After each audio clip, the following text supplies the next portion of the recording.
Dr. Darby here with your next immune boosting video. And this one is all about the toxins we need to avoid to keep a high level of immune function and overall health. Diving right in, sugar. Sugar is everywhere these days. As human beings as a whole, we're consuming more sugar than we ever have in our history, and it's causing a lot of problems. One of them being a suppressed immune response.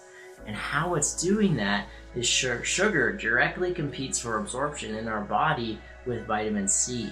So in the presence of sugar, we're less able to absorb and use vitamin C in our body. And vitamin C is really critical for a lot of functions in our body, but it's also critical for our immune response. That's why it's good to take high doses of vitamin C when we're sick. But when we have a high dose of sugar, we're competing with that. Actually, it's been shown in some kind of really cool research studies that after a big dose of sugar, your immune system is suppressed for the next 6 to 12 hours. And so that's a huge window. 12 hours of time that you could be exposed to a microbe with a decreased immunity, leaving you more likely to get sick. Okay? So the next one, processed foods, and typically processed foods are loaded with sugars, by the way, too, but they're also loaded with all kinds of other gunk. I like to call it non-food that's actually in our food. So these are pesticides, these are preservatives, these are just those really long chemical names on ingredients. We want to stay away from those.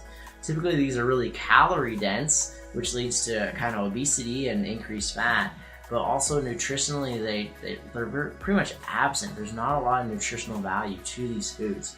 So this makes our body work really hard to get a lot of calories but no nutrition. And so this creates kind of poor health in general. Also, these foods create a lot of inflammation, so that's sugar and processed foods. And excess inflammation in the body is a breeding ground for disease and for bad microbes. So cancer and bad bacteria really thrive off of this inflammatory environment that these foods create, so we want to avoid those. The next one, diet products, particularly diet soda. Diet products, what they're doing is they're replacing the actual sugar with artificial sugars.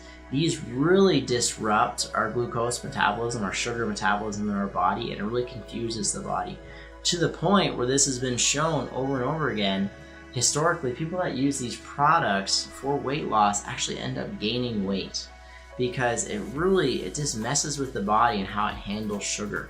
And when we get quick up-down swings of blood sugar, because of these things and the high sugar content foods, it creates stress in the body, which also shuts down immunity.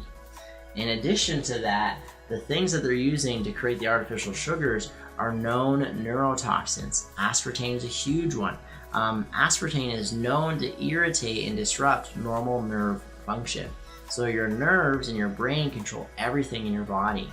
And so when we're taking a substance in, like aspartame, that's known to irritate our nervous system, that just seems silly to me. Why would we take something that's a known poison to our brain and our nerves that control everything in our body?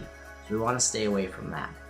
In addition, all three of these really kind of destroy our normal gut flora, and that's really important for a healthy immune response as well too, okay? Next, we have antibiotics. This is probably the big surprise that's on this list, but antibiotics are good, and I'm grateful for them. They've helped a lot of people. They've helped me. My appendix ruptured. It's been the only time I've ever been on antibiotics in my life, and I was grateful for that. It helped me in that situation, okay? But when we use antibiotics too much, it starts to cause a lot of problems. It starts to suppress our own immunity, and it starts to increase the strength of the bacteria that are resistant to these antibiotics because it helps them get stronger, okay? They actually did a study at Harvard, and they found that when they observed the antibiotics in actual living tissue, it not only attacked the microbes, but it interacted with our immune cells and actually suppressed their activity, okay? So it was doing the good thing with getting rid of the bacteria, but it was suppressing our own immune response. And so if that bacteria gets resistant to that antibiotic, we're now in a suppressed immune response and we can't fight it off anymore. And now we're in a really bad spot. So when these get overprescribed, particularly for ear infections and respiratory infections, it can create a lot of problems, okay? So I know this is really good content and causes a lot of questions. If you have any of those, just email me or call the office and we'll gladly answer those for you.